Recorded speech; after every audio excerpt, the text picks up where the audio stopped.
பழைய ஏற்பாட்டிலே யோசேப்புக்கும் அவர்களுடைய சகோதரருக்கும் நடந்த உரையாடல் என்ற முதல் வாசகத்தில் வாசிக்க கேட்டோம்.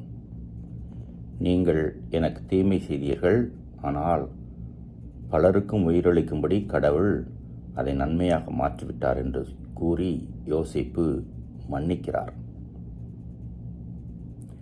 கடவுளோடு இணைந்திருக்கிற பொழுது இப்படிப்பட்ட மனநிலை வரும். எல்லாருக்கும் முன்னிலையில் இயேசுவை ஏற்றுக்கொண்டு அறிக்கையிடுகின்ற மனநிலையும் வரும். அதை தான் இயேசு எதிர்பார்ப்பதாக என்ற நற்செய்தி வாசகத்தில் கூட வாசிக்க கேட்டோம். உள்ளொன்று வைத்து புறமொன்று நம்மால் பேச முடியாது.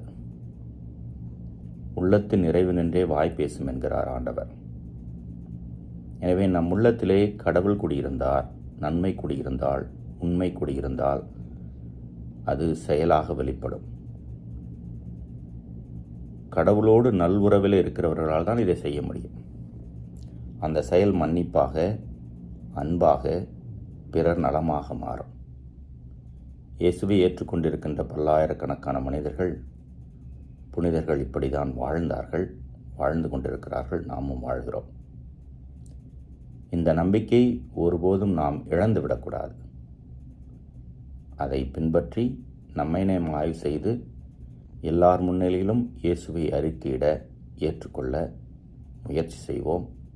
அது நல்லது. இறைவன் என்றென்றும் வாழ்த்து பெறுவாராக.